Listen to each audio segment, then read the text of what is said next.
SSC মামলার রায় বেরিয়েছে, অত্যন্ত গুরুত্বপূর্ণ রায়। ভোটের মুখে এক ধাক্কায় 23-24 হাজার শিক্ষক পদ বাতিল হয়ে গেল।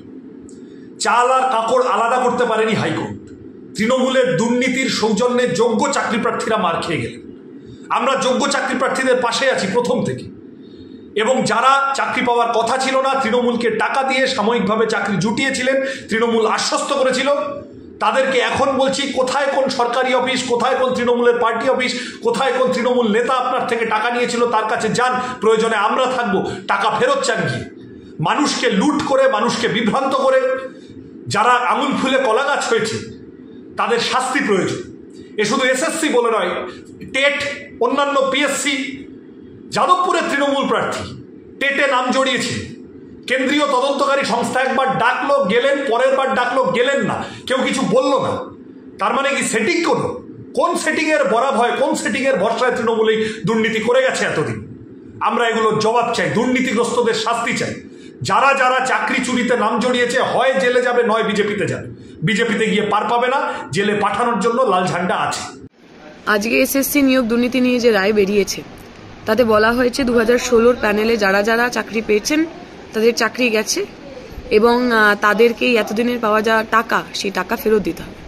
আমাদের খুব স্পষ্ট একটা কথা আছে। 1 নম্বর কথা, যে দাবি আমরা বহুদিন ধরে তুলেছি, এবং সাধারণ চাকরি প্রার্থীরা যে কারণে রাস্তায় বসেছিলেন, যে এসএসসির চাকরির ক্ষেত্রে ব্যাপক দুর্নীতি হয়েছে। টাকা দিয়ে, ঘুষ দিয়ে যে মানুষ যোগ্য নন সেই মানুষকে চাকরি দেওয়া হয়েছে। অতএব যে দাবি নিয়ে চাকরি প্রার্থীরা রাস্তায় নেমেছেন, রাস্তায় ধর্ণা করছেন, আন্দোলন করছেন, তাদের কথা এখানে প্রমাণিত হয়েছে।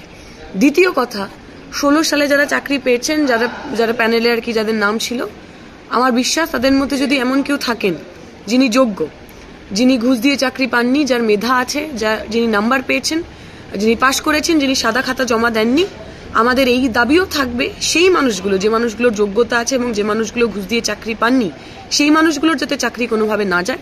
যোগ্য মানুষ চাকরি পান, যে মানুষ ঘুষ দিয়ে চাকরি পেলেন সেই মানুষ, যারা যারা ঘুষ নিল, প্রথমে তাদের কলার ধরুন, টাকা ফেরত নেই, এবং যে লোকগুলো ঘুষ নিল, বিভিন্ন এলাকায় পাড়ায় পাড়ায় যে ছোট বড় নেতা মস্তানরা এজেন্টের মতো কাজ করেছিলেন, তাদের দৃষ্টান্তমূলক শাস্তি চাই। দৃষ্টান্তমূলক শাস্তি হলে তবেই আগামী দিনে আমার পরিবারের ছেলেমেয়েদের চাকরি বিক্রির আগে, ঘুষ নেওয়ার আগে মানুষ ভয় পাবেন।